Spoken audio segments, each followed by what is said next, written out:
Hello Internet, and welcome to Merlin's Archery Adventures. Okay, so what we're going to look at today is something very simple, just continuing our Archery 101 series, just looking at simple, more basic bits of archery that if you're new to the sport you might have overlooked or you might not know about yet. But yeah, today we're going to look at brace height. Now brace height is very important, but it's not something that that normally gets taught to beginner archers, but it can make a hell of a lot of difference to the way your bow performs. Now the brace height refers to the gap from the lowest point of that handle here to your string. Now that varies from bow to bow. Flat bows generally have a slightly lower brace height, where a recurve will tend to have a slightly higher brace height. But what you should have when you get your bow is, in the information that you get with your bow, there should be a recommended brace height for your bow. If not, there is a little way you can check to see roughly if you're spot on or not with the brace height. Is if you look at the limb tips here, there's a limb groove that runs right down there.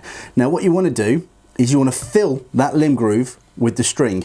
If you can see lots of grooves still left to be filled, it means you're overbraced. If you can't see any limb groove, then it means you're underbraced. So in order to change your brace height, it's just a case of simply twisting the string. You wind the string in to increase your brace height. You unwind it to lower the brace height. And if you want to know which way to twist it, a good indication, if you get the center serving on your string there, one way it'll feel tighter. If you turn it another way, it'll feel a bit looser. Now what you want to do, you want to twist the string the same direction that serving is getting tighter. So with this bow, I'd be twisting the string to the left to increase the brace height. I'd be twisting it right to decrease the bracing height.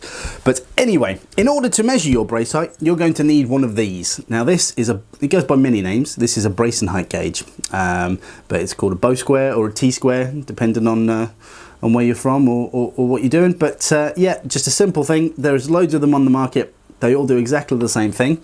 Now what you do, you get the flat part of your bracing height gauge and drop it into the lowest point of the handle. Then it's just a simple case of reading what number the string comes to. So on this particular bow, I'm after a bracing height of just over 8 inches. So we're looking at just bang on, actually, bang on 8.5 inches. So I'd be quite happy with that. I'd shoot it and see how it sounds, but yeah, that's pretty much spot on for that bow. I mean, that's how you read your bracing height. Now, if you do shoot a bow that's underbraced or overbraced, it's not the end of the world. But an underbraced bow, meaning that this is shorter, your bow's going to be a little bit quicker, but it will be noisier, and chances are you are going to slap your wrist a little bit. Where if it's slightly overbraced, you're going to lose a little bit of speed, but it generally might be a little bit more quieter. But it's up to you. You've got to find what fits right for you. Just like all forms of archery, there's so much that's so personal to you, and becoming a good archer is all about finding out what works best for you. So yeah, I hope I've explained bracing height for you, albeit very briefly. But yeah, I hope you've found that useful. Well, you take care, shoot straight, and see you soon. Bye bye.